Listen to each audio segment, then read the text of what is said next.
What is going on, guys? Welcome back to the Cinema Wave podcast. Today, we are covering The Death of Robin Hood. I will be one of your hosts today. My name is Zach Miller, and I am here with my co-host, Mark Iacobino. What's up, Zach? Hey, everyone. Okay, Mark. Well, I think you and I were two of the only other people interested in this movie at the moment, or were the only two that got around to it so far. But we definitely were interested in this film from the start. I mean, it has Hugh Jackman. It's another retelling of Robin Hood.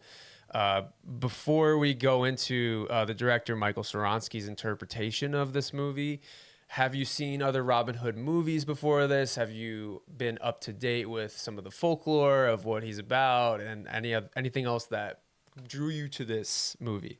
I think Hugh Jackman and this kind of retelling of a classic story was what I was interested in. I think also the trailers did a great job of showing the kind of scale and the cinematography of this. So I was excited to see it from that perspective, but got to be honest, not too up on my Robin Hood lore, but I feel like this interpretation of it is probably the most accurate as to what probably happened in the 1300s, the 12th century, like all that stuff. Mm-hmm. So yeah, that's kind of my background with this character. Yeah, and I think Soronsky too, I was listening to a little bit of his interview with this in IndieWire, is that he's convinced that, like many people, that Robin Hood may not have actually existed, but it could be through the centuries of folklore, the writings and the folk tales, that it was an amalgamation of somebody, and it could be many different people. It could just be independent acts that all kind of turned into, you know, something of like how we see Batman and ourselves, of like how we want to take down the corrupt or something. Yeah. It was a figure at that point in time where there was so much tyranny. There was a big divide in the lower class and all of the monarchs and that kind of thing, that I think it just snowballed into somebody, you know, actually taking vigilantism into their own hands. But this take is really interesting too, because it goes into this gray area of Robin Hood that we really haven't seen before. When I first got into Robin Hood, I mean, I was always watching the Disney one, the 1971 animated one with the fox and all the animals. I thought that was just, you know, a staple from my childhood. But then I also got exposed to the Russell Crowe, Ridley Scott Robin Hood, which is good. That was like the first Oscar Isaac movie I saw. I was like, wow, he was really good. But yeah, so that was a really action-packed one that was kind of in the prime, or like when Robin Hood becomes the legend. Mm-hmm. This is very far after the events of like his prime, and going into it, the trailer, it sets it up really well with the action side of this time period, the brutality. And Soronsky was also saying in his interview that he really wanted to focus on just keeping the brutal nature of this time period, the combat, very grounded, exposes the audience to this type of brutality, and then it gets to a slower tempo when it gets to the Priory, and he has to reflect on almost his sins in a way. Yeah. So it was really interesting to see that side of Robin Hood. Did you like the way that it was kind of going where he's almost an anti-hero versus even a villain at points in the way that they were painting him? Did you like that interpretation? Yeah. I think, you know, what you kind of hinted at is that this story has a lot of big ideas from a theme perspective, that, like, you know, stories change over time depending on who tells them. Do you start to believe your own legend and your own myth? And then, you know, is there redemption after a life of so much violence and killing? And I really like that direction in general. I love stories that deal with kind of the aftermath of a life, whether it's fueled by revenge or violence, because I think that's the most interesting part of a character's journey, is that kind of realization of what they went through and how they can heal and move forward. And so I really liked that this movie, that was the main focus. It wasn't really the brutality and the action. It was more about Robin Hood kind of in his final years reflecting on his own life. So I did appreciate that direction. I don't think it necessarily lands the kind of the poignant kind of message at once. In the end, I think it kind of falls flat a bit. But I do appreciate the swing and the direction it went to get there. Yeah. And I think I also thought, I don't know if this was your take too, Logan has been a big staple for people with like that transition era of Marvel. It was around the time just before Endgame, I believe, and Yeah. you know that was the X-Men side of Marvel. But I felt like there were parallels here a little bit, especially because it's Hugh Jackman. But in the way of in that movie, Logan is kind of reflecting on his misgivings and the things that he wish he improved on as a person, or because he's in isolation now, he's missing the relationships that he's had, and he never got to live a full life in that way. He's just always been a machine. And I think I see a lot of that too in this movie, where Hugh Jackman's Robin Hood feels like he is just a living story, and he feels like a fable himself. Like he doesn't even know what to believe about himself anymore, and he is trying to find his own reasoning as to why he went to the lengths that he did, because you have people coming out of the woodwork saying that you murdered my son, you murdered my father, you got these people killed. Like there was nothing good about what you brought into the world. So that's something that I've seen in Logan and a lot of those movies too, of just, you know, the mutants and that kind of thing. But I thought that especially for a lens on this time period, and then like reducing him to a thief and not a hero in the slightest, I thought that was really compelling. That being said, I think for you and for me, why it felt a little flat was because there weren't enough examples of that to me.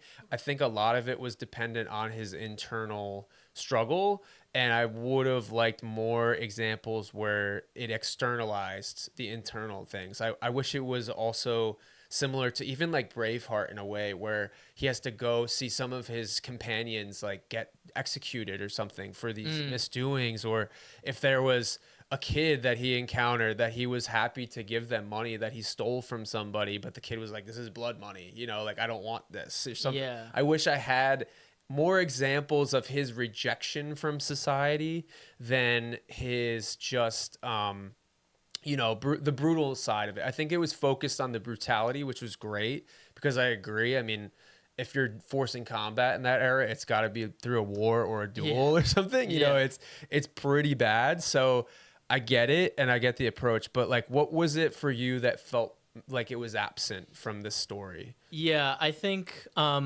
without going into too many like spoilerish things, you know, you mentioned Logan as example. There is a small, you know, girl figure that he starts to look after in this movie, similar to Logan. You know, he's a grizzled man who's had like a hard life, but he wants to kind of protect this youth in a way. Yeah. And I think that relationship is predicated on a prior relationship that he has with what was his name, Little John, who was played by Bill Skarsgård in the beginning of the movie. And I don't think that relationship was set up well enough for me to care about this continuation of that relationship through his child. Yes. And I feel like the resolution of this movie very much also depends on that relationship and caring about their adventures that they went on when they were younger, and how he, I guess at some point, found Little John as a boy. I feel like that all was more told to us instead of shown. You know, we have this little mission in the beginning with Little John, but I didn't really get the camaraderie between them. It was kind of like, you need to help me, and he's like, I don't want to do this anymore, and he does it anyway. So that's where it missed the mark a little for me. And I think ultimately in the end, I think the redemption that they go for is cheap. I think it's a cheap way out of resolution for his character, especially after all of these years. And I think when we get into the spoiler section, I can get into that a bit more, but I feel like when you go for these big swings, those redemption points need to hit really hard. And I feel like this movie, it didn't for me. Yeah. Before we get into all the spoilers and stuff, do you want to talk a little bit about your favorite performances and stuff too? There was a really good, Sure. I don't even want to say ensemble, because it was pretty focused between 3 and 4 characters. But yeah, I mean, we had Hugh Jackman as Robin Hood. We had Bill Skarsgård as Little John, as you mentioned. And then Jodie Comer, who has really been getting the spotlight the last couple of years. She was in 28 Years Later for people, if you saw that this year. She's been in The Last Duel, where I thought she was almost a very similar character. She is stripped of her. I mean, it's another period piece in the medieval era where it's directed by Ridley Scott with Matt Damon and Adam Driver. Yeah. There's accusations of one man had an affair with her, so they have to duel over her, and in front of all these other people. But basically, it was similar in the way where like women in that time period had very strict restrictions, and then there is a need. I think her character is a little bit more. She has a little more agency in this movie, I feel like. Yes, exactly, and I think she is actually trying to like advocate and help people, and like she gets that whole window and that kind of thing. But yeah, so I thought she was great. But do you want to talk about the other cast members too? Yeah. I think there's a portion or moment in the movie when it shifts to a different kind of setting. You start in this really brutal world, and then you kind of shift to this more like peaceful world where it's all about healing. And we meet a couple characters like Jodie Comer. She's great. And then there's another character who is a leper. So we actually don't see the actor playing him, but he's so expressive. He's so funny. He has probably the only like real humor in this movie is coming from him, but he's also very wise. He is someone who kind of mentors Robin Hood on this journey, and that was played by Murray Bartlett, and he was really great in this movie. So I think the ensemble overall was solid. I think they could have done something really good with this ensemble of talent. And then also Noah Jupe is also in this movie, who was in Hamnet, and he was great in that. And I thought he was great here. I think he's a very small part of this movie, but he's a very important part of this movie. So yeah, I think from a character perspective, you get a lot of great performances here. Yeah. I love Jodie's work especially. I think she's just got a very controlled performance in everything that she's in, and she really knows how to get this internal side out of her performances, and just really. I feel like I say it a lot, but a lot of actors that are subtle and they know how to get their mannerisms out without doing much is really a huge testament to their work and how specific they are with their characters. I love Bill too. I think Bill is such a chameleon with all of the stuff that he's doing. I didn't even know it was him when I was watching. I'm like, I is know. that him? I don't know who that is. There was a little bit of the Pennywise voice coming through, so I was like, I think that's Bill. And then I checked after. But yeah, I didn't see him in the advertising from what I saw either, so I was surprised and happily surprised. But I also really like the casting of all of his enemies that he runs into with the combat and stuff early on. I thought that was really great. But yeah, for a broad scope of what Robin Hood usually is, it's a very contained narrative. And I do agree with you too that the Little John storyline was very reliant off of the old IP of Robin Hood. Right. He's one of his right-hand men. And so if you don't know that about him, you're kind of like, all right, well, I see. I guess they've been together for a while now. But yeah, so there is that part of it. But I think it was a very balanced cast. I just wish that there were moments that they had a little bit more to do, in that way. Yeah, but for sure. Should we jump into spoilers? Yeah, let's do it. Let's do it. Okay, where do we want to start? Do we want to start with... Should we start with the combat in the beginning? Yeah. Geez. Yeah. I was like, is this whole movie going to be like this? Yeah. I was like, oh my goodness. Especially with the hand. He cuts that guy's hand in half and then he rips it in two. Oh, yeah. I was like, oh my God. Yes. Yeah. So he is basically called upon by Little John. Yeah. He says, I have this family dispute to settle with these guys, but there was basically this what was it? This family was pissed off at his wife, right? It was his wife's family. I got to be honest, Zach. I didn't know what the hell the premise was at the beginning. When they were like, I need you to come with me to do this job, I didn't get what was going on. I just figured his wife and son were like, or his wife and daughter were like taken hostage by these people. Yes. But maybe that's not what was happening. I don't know. Oh, okay. Oh, you know what? I think, okay, I might butcher this a little bit, but I'm getting closer to it. So I'm warmer. I'm not right on it yet. But so there was a dispute. The woman that Little John marries, the family kind of finds out that he is Little John. Okay. And he's a bad dude in this story, at least. But he is a bad dude. The family is pissed.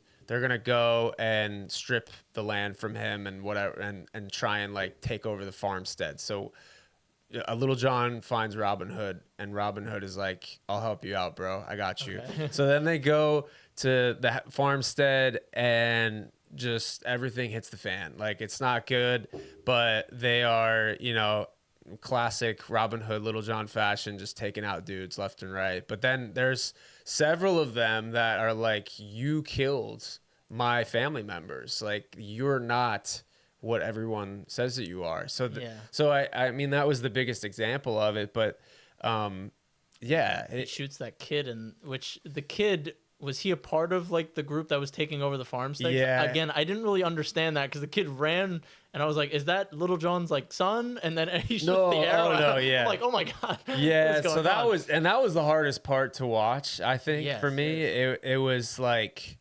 Robin Hood wanted no survivors in this to get back to anybody, because I think you could see this massive pain that he's caused lineages now. Yeah. For all these people to come back and want to kill him. It was like, even, it reminds me of other examples in like our own war history. It's like, well, if somebody kills my father, like, I'm going to avenge them, like that type of way. So that's a real thing that happens. But then in this way, he's trying to leave no survivors. So no more of this. Yeah. And like, that's his ruthless way of putting this conflict to bed. But he knows that internally he can't keep just being a blood menace, and no matter how many people you kill to prevent the cycles of violence from continuing, it'll find its way to continue. Right. He thinks he's cutting off the lineage, but it ends up making Noah Jupe's character like, I have to kill Robin Hood now. So that's what kind of follows up on it. So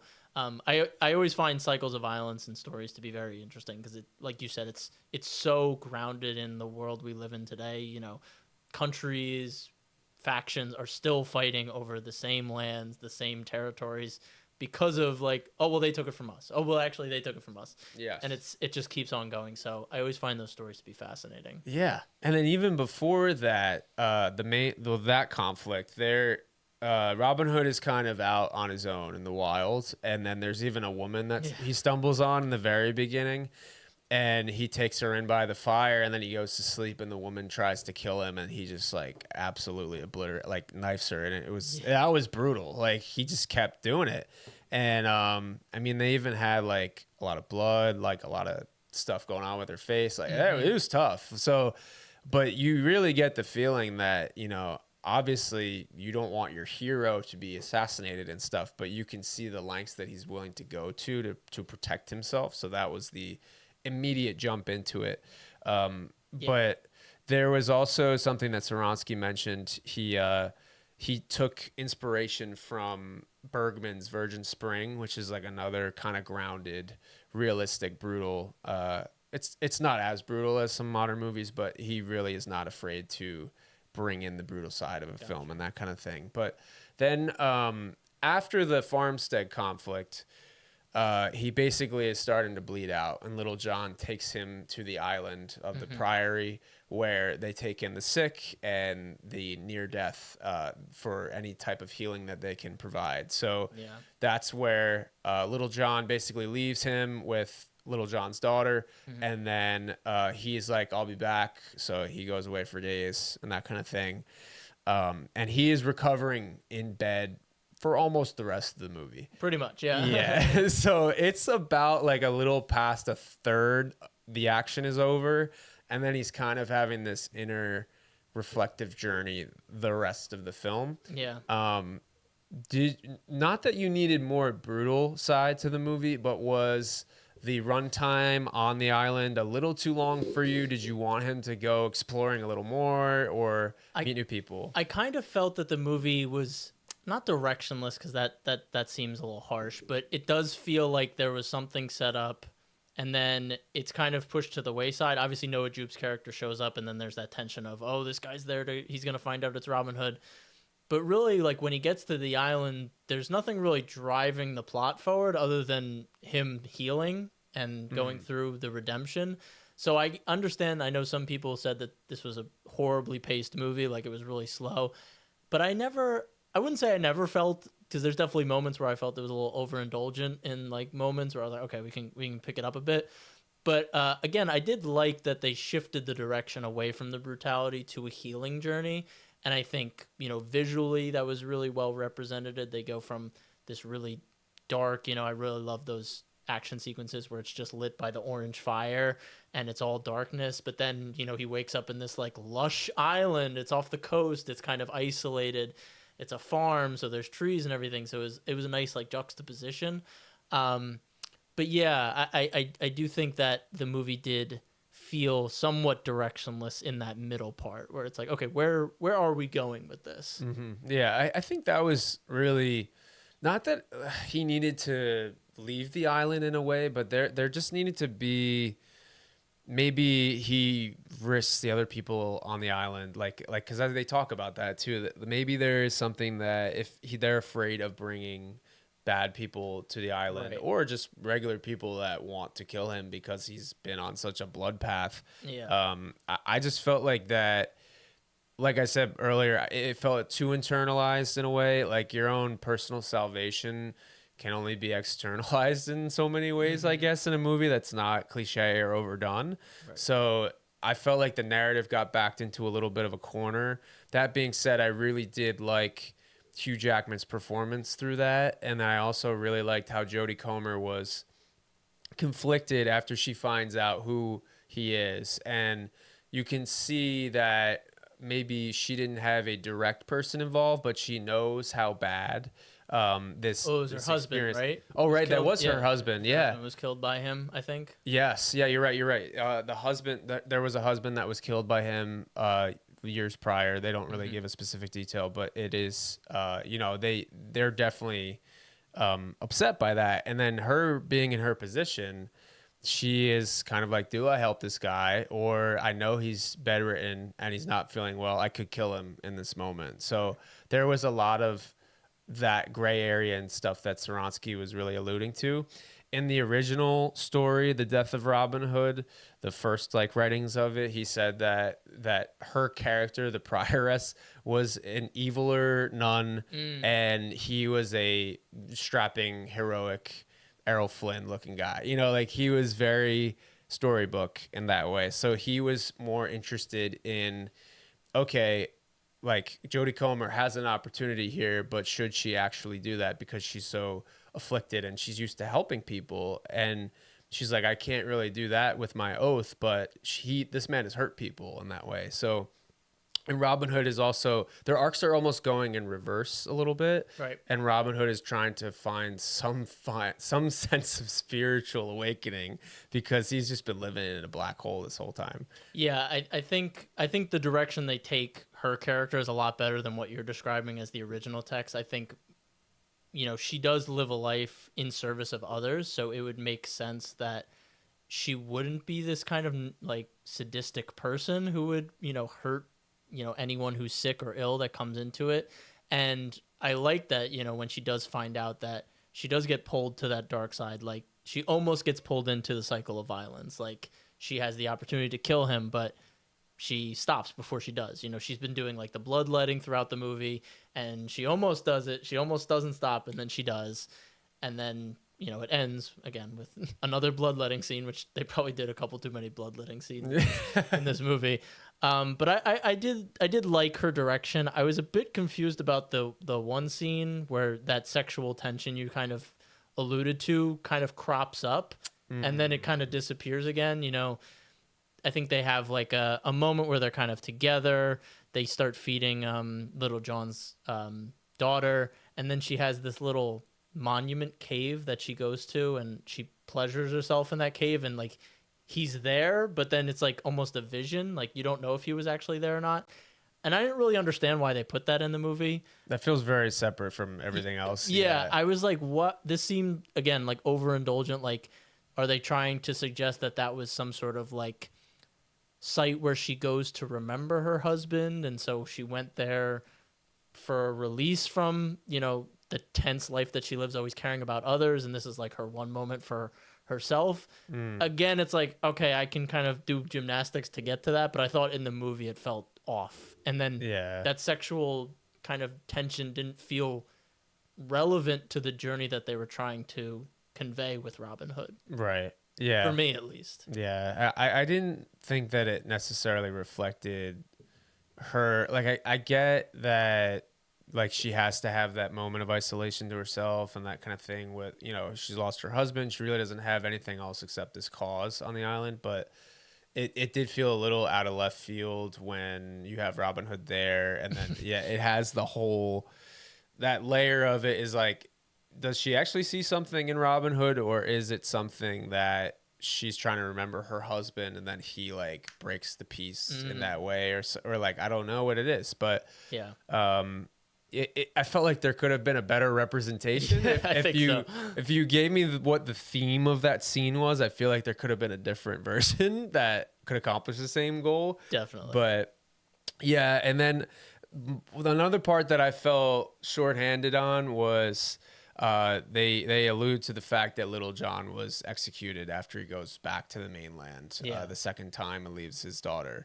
And, you know, kind of what I was saying too, Little John is such a titular character in the Robin Hood saga that, like, also seeing the death of his best friend and probably his only friend at this point in his time, I would almost want him to witness that. So then it's another reason for his salvation to be necessary, where he needs to have a literal come to Jesus moment before he dies or something, because then it could be another visual example of how he's messed up and gotten this far, and his misdoings have only gotten other people killed. They're and to what end and what benefit? Because the world keeps going through the same cycle. Like, they could have brought in a little bit of the geopolitical stuff, like any of the kings or something, like anything going on where he feels like his acts were not working, and then it's just not panning out for him. He's feeling misunderstood. Like, I felt like there just could have been a little bit more build up to the ending, but yeah. It seems like one of those stories or one of those movies that wants to focus on the unexplored portion of a myth or a point in history, but in doing such a focused small scale story, you kind of miss the bigger picture and the more potentially interesting picture and how that feeds into it. I know a lot of people, random sidebar, but like Nebraska with Bruce Springsteen, like I feel like a lot of people were like, why did they focus on this portion of Bruce Springsteen's career? People said it was a pretty dry movie. Not saying that this is the same exact problem, but it's almost like you do kind of miss the overall narrative of Robin Hood and how he got here because you told such like a small focus story at the end of his life. Yeah. But that's just maybe a broader conversation for something Yeah. else. Yeah, no, and I think that's another one of my questions is, like, by the end, did you feel like it lived up to what the trailer marketed as? Because I felt like the trailer had mostly action in it. And then the classic, you know, him with the bow and that kind of stuff. So it was definitely to appease the fans or people who know of that to market the movie. But do you think that, having seen it now, did it live up to what you were expecting? It definitely was not what I expected. And I agree. I think they knew that they had a movie that would probably not market well if it was really marketed as what the actual movie was about. So they were like, the Northman did, you know, it was a cool looking movie. Let's try and get some of that vibe in this trailer.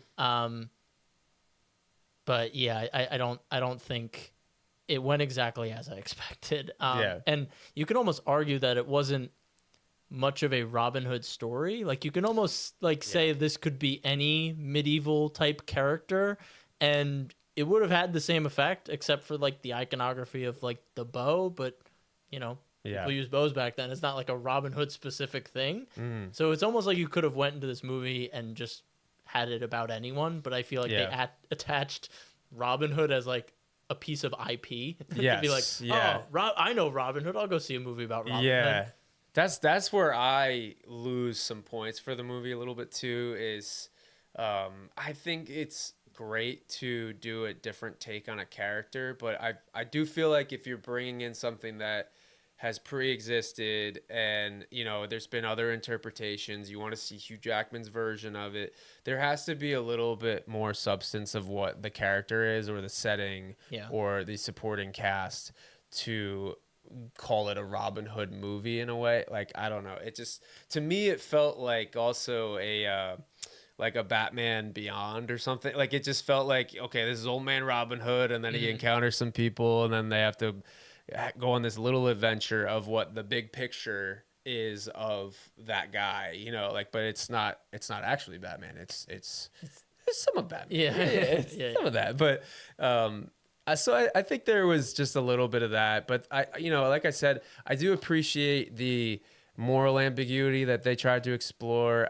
I do like how he subverted the expectations of what we commonly know. I definitely don't need an Errol Flynn, like, happy swashbuckling Robin Hood anymore. Right. But Right. I kind of like the action. Maybe he's going down a bad path and something snowballed out of control. I think I just needed a little bit more.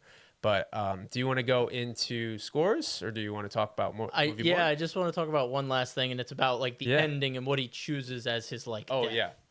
yeah.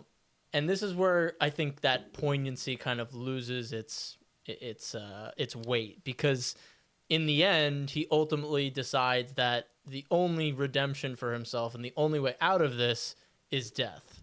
And I think that's just very cheap. I feel like that's not very it doesn't live up to like what the movie's trying to say about breaking cycles of violence and moving on past those cycles of violence, because he doesn't live past it. He's still haunted by it, and he's like, the only way out of this, I'm sick, you have to kill me.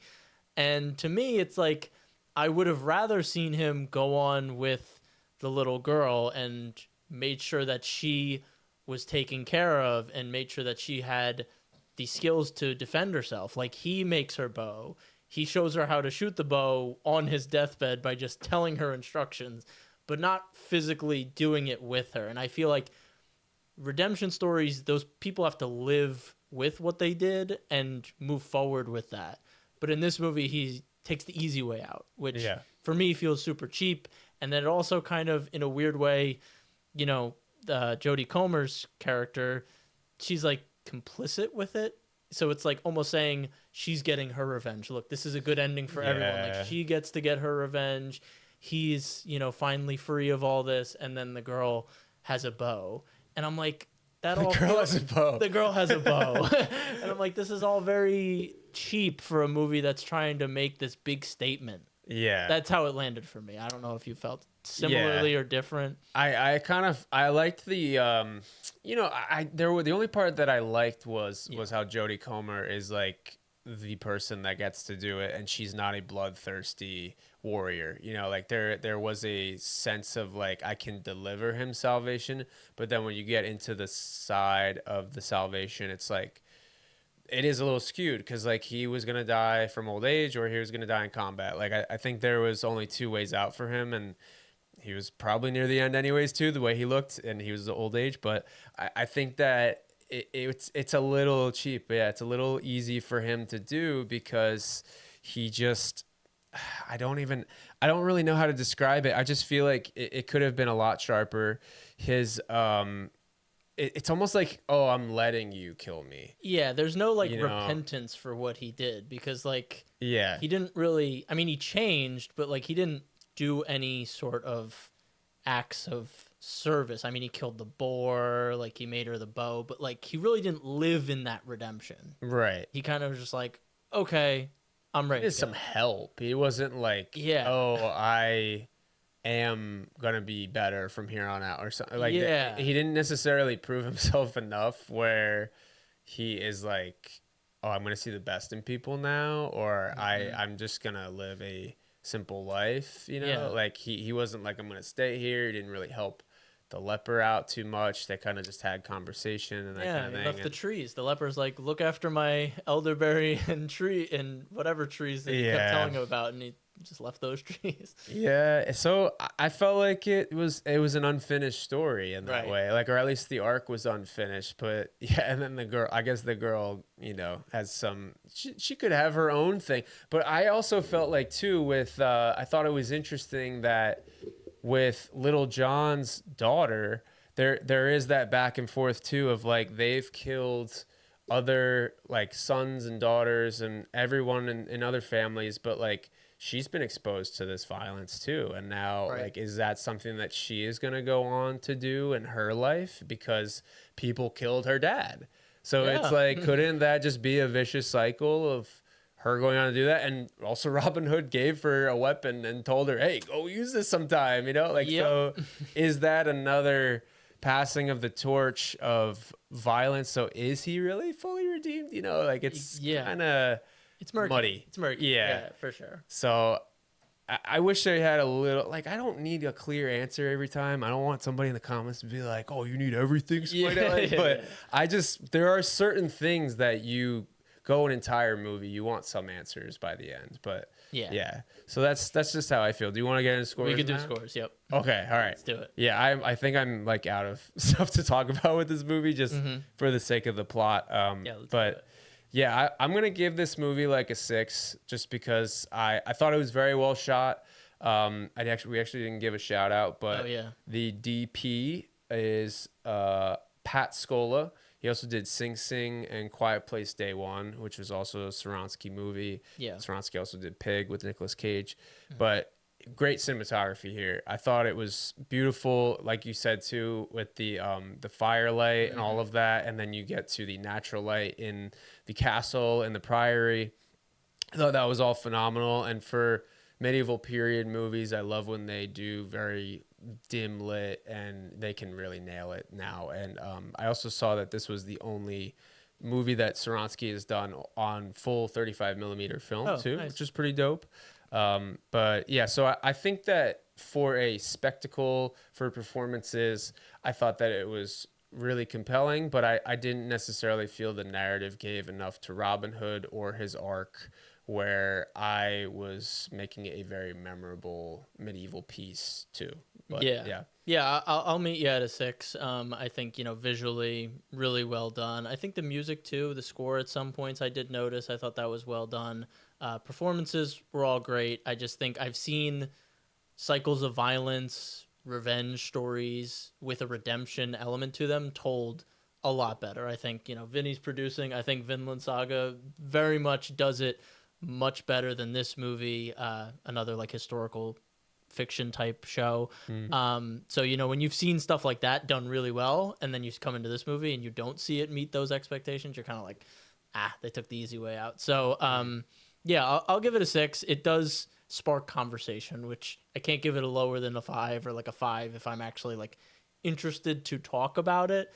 But it really comes down to that, like satisfying ending that I didn't get out of it. Right. Yeah, and that's I think where it needed to swing home, and I don't know if it fully did that. But I mean, I'm really interested to hear what everybody else to say in the comments. Is that all you want to say about the movie? But all right, cool. That's all I got. Awesome. Well, thank you guys for tuning in. That has been our conversation on the death of Robin Hood with Hugh Jackman. Like I said, Michael Soronsky was a great director for this movie. He really challenged and subverted our expectations. I also wanted to mention that him and Jodie Comer are going to be teaming up for a adaptation of a New York Times bestseller for an HBO series called The Chain. I have to look into more of the plot details, but I just wanted to throw that out there.